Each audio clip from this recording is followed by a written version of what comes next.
வணக்கம். இந்த தை மாதம் முழுவதும் தை திருநாள் புலம்பெயர் நாடுகளில் இருக்கிற எல்லா இடத்துலையும் கொண்டாடப்படுது. ஒவ்வொரு சங்கங்களும் போட்டோ போட்டி கொண்டு நானா நீயா என்று சொல்லி மிக அழகாக வெகு விமர்சையாக கொண்டாடப்படுது, மிக சிறப்பாக கொண்டாடப்படுது. அப்படியான நிகழ்வில் வெளி முத்தத்தில் வச்சு தான் அந்த கொண்டாட்டம் நடக்குது. தெருவிலையோ வீதியிலையோ அல்லது ஒரு வீட்டு முத்தத்திலேயோ அல்லது ஒரு மண்டப வாயிலையோ தான் அந்த கொண்டாடப்படுது. எல்லாருக்கும் தெரியும், முக்கியமாக புலம்பெயர்ந்தோருக்கு தெரியும், பிரான்ஸ் நாட்டில் ஜனவரி மாதம் குளிர்காலம், மிக குளிர்காலம். 2 வாரத்துக்கு முதல் தான் இங்க பனி பொழிந்து இவ்வளவு உயரத்துல பனி நின்றது.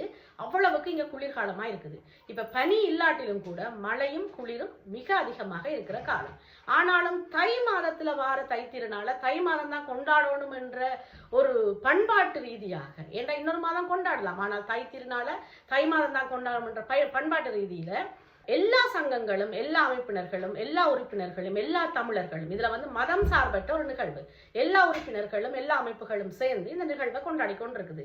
இந்த நிகழ்வை கொண்டாடிட்டு மற்றவர்கள் இந்த நிகழ்வை பார்த்து மகிழட்டும், மனமகிழ்வினம், எங்களுடைய நிகழ்வை நாங்கள் கொண்டாடுகிறோமே என்ற ஒரு பெரும் மகிழ்ச்சியோட அந்த சமூக வலைத்தளங்கள்ல காணொலிகளை விட்டு கொண்டிருக்கிறோம். ஆனால் என்ன நடக்குதுன்னு சொன்னால், அந்த காணொலியை பார்க்கிறவர்கள், ஆகா நீங்க சிறப்பாக கொண்டாடுகிறீர்களே, ஈழத்துல கூட பல பேர் பொங்கல் பொங்குவதில்லை, அல்லது ஈழத்துல முத்தத்துல பொங்கல் பொங்குவதை பல பேர் நிறுத்தி விட்டினோம், ஏன் தமிழ்நாட்டுல கூட சென்னை சிட்டியில குக்கர்ல தான் பொங்கல் பொங்கிக்கணும், முத்தத்துல வச்சு கோலம் போட்டு கரும்பு கட்டி பொங்கல் பொங்குற சிஸ்டம் எல்லாம் போயிட்டுது. குக்கர்ல வச்சு அடுப்புல ஸ்டவ்ல வச்சு பொங்கிட்டு சாப்பிட்டுட்டு டிவிக்கு முன்னுக்கு சீரியல் பார்த்துட்டு இருக்கணும். அந்த வகையில புலம்பெயர் நாட்டில ஒவ்வொரு வாரமும் மிக கடினமான பணி செய்து கொண்டிருக்கிற, குளிருக்குள்ள போய் பணி செய்கிற எம்மவர்கள் அனைவரும் சேர்ந்து எங்களுடைய தமிழர்களுடைய திருநாளை கொண்டாட வேண்டும் என்று சொல்லி மழை குளிர் பார்க்காம கொண்டாடி கொண்டு இருக்கேங்க. சமூக வலைத்தளங்கள்ல வர காணொலிகளுக்கு கீழே கொஞ்சம் பேர் கமெண்ட்ஸ் போட்டு இருக்கணும். அந்த கமெண்ட்ஸ் போடுறாங்களுக்கு தான் இந்த காணொலி. புலம்பெயர் நாட்டில் அப்படி கொண்டாடி கொண்டிருக்கிற இந்த நேரத்துல சப்பாத்தை காட்டிட்டு பொங்கல் செய்யுங்கோ, காலனியை காட்டிட்டு பொங்கல் செய்யுங்கோ, பண்பாட்டை காப்பாற்றுங்கலாம் சொல்லி கொண்டிருக்கணும். கொஞ்சம் பேர் கமெண்ட்ஸ் அந்த கமெண்ட்ஸை வாசிக்கும் பொழுது அந்த அவர்களெல்லாம் கூட்டிக் கொண்டு இந்த குளிருக்குள்ள ஒரு 3-4 மணி நேரம் நான் சப்பாத்தையும் கலட்டிட்டு ஜக்கெட்டையும் காட்டிட்டு நிக்க விட ஆசையா இருக்குது. இந்த காணொலியை பார்க்குற உங்களுக்கும் அந்த ஆசை இருக்குமென்னு நான் நினைக்கிறேன். ஒரு மகிழ்வான ஒரு திருநாளை நாங்கள் கொண்டாடி கொண்டு இருக்கும் பொழுது அந்த நுணுக்கம் பிடிப்போம்னு சொல்லிக்கணும். அதுல எங்களோட தமிழ்ல ஒரு இருக்கு, முட்டையில ஏதோ ஒன்றை பிடுங்குறேன்னு சொல்லுவேன்.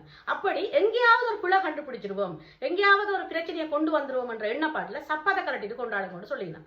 சப்பாத்தை கலட்டிட்டு அரிசி போட்டால் அரிசி போடுறவர் அடுத்த நிமிடம் ஹாஸ்பிட்டலுக்கு போகணும், மருத்துவமனையில கிடைப்பார். குளிர் படுவேகமாக கால்குள்ளால ஏறி அப்படியே போய் நரம்புகளை தாக்கி வருத்தத்தை கொண்டு வந்துடும். பொங்கல் திருநாள் சைவர்களுடைய நிகழ்வு அல்ல, இது மத சார்பற்ற நிகழ்வு. அதை முதல் மனசுல கொள்ளுங்க.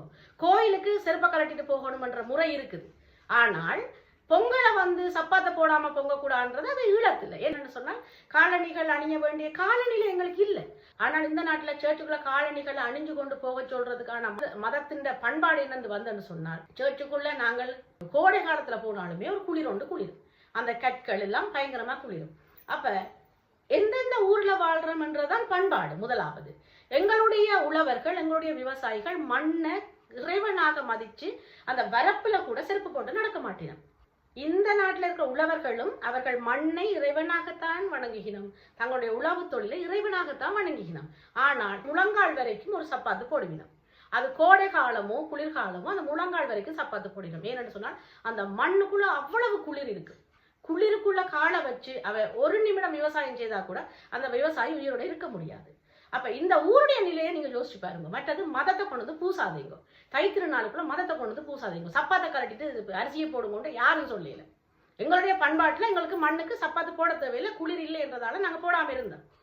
சப்பாத்தை கலட்டிட்டு போடுங்கோ, ஜக்கெட்டை கலட்டிட்டு போடுங்கோ, பண்பாட்டு உடையில போடுங்கன்னு சொல்லாதீங்க, நீங்க செய்யுங்க.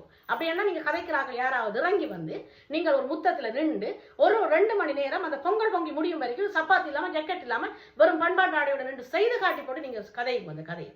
ஆனா வயதானாக்கள், முதியவர்கள், குழந்தைகள் எல்லாம் நடனமாடினோம் சப்பாத்தி இல்லாமல். நாம் பேசினோம் சப்பாத்தி இல்லாம நடனமாடாதீங்க குழந்தைகள், நாளைக்கு உங்களுக்கு வருத்தங்கள் வந்துடும், கடைசி காலுக்கு சொக்ஸாவது போட்டு ஆடுங்கன்னு சொல்லி. குளிர் ஆபத்தானது, பண்பாட்டையும் காப்பாற்றணும், 2ஐயும் சேர்ந்துதான் நாங்கள் பயணப்பட்டு கொண்டிருக்கிறோம். ஒரு சூடான வெப்பமான இடத்துல தோன்றிய பண்பாட்டை குளிரான ஒரு நாட்டில் நாங்கள் பின்பற்றி கொண்டு வரோம். 2ஐயும் நாங்கள் பேலன்ஸ் பண்ணி தான் பின்பற்ற வேண்டி இருக்குது. சப்பாத்தை கரட்டி போட்டு நாங்கள் அரிசியை போட்டால் அந்த காலுக்குள்ளால குளிர் ஏறிடும், குளிர் ஏறினால் அந்த ஆள் சரி அதுக்கும் வயதானவர்கள் எல்லாருமே இதுக்கு வயது எல்லை இல்லை. புரிஞ்சு கொண்டு நீங்கள் கமெண்ட்ஸ் போடுங்க. என்னென்ன வீடியோலாம் பார்க்குறீங்க, பயங்கரமான என்ன சொல்கிறது வல்கரான வீடியோக்கெல்லாம் சூப்பர் குட்லாம் போடுறீங்க. ஆனால் இப்படியான ஒரு நல்ல செயல்களை செய்கிற ஆட்களை பார்த்தோன்னே உங்களுக்கு அது என்னன்னு தெரியல. அந்த என்னால் செய்ய முடியாதுன்னு நீங்கள் நினைச்சு அப்படி செய்கிறீங்களா, அல்லது இவைய மட்டம் தட்டி கீழே தள்ளி விடுவோம், இதை செய்யாமலே பண்ணி விடுவோம்னு நீங்கள் நினைக்கிறீங்களான்னு எனக்கு தெரியல.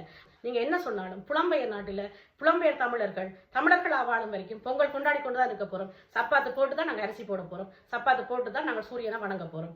நீங்கள் விருப்பம் என்றால் என்னவாது செய்யணும். குளிருக்கு நாங்கள் எங்களையும் பாதுகாத்து கொள்ளணும், எங்களுடைய தலைமுறைகளையும் பாதுகாத்து கொள்ளணும், நாங்கள் நீண்ட நாள் வாழணும். அதோட எங்களுடைய பண்பாட்டை நாங்கள் மறக்காமல் பேணி காத்து கொண்டு தான் இருக்க போகிறோம். வணக்கம்.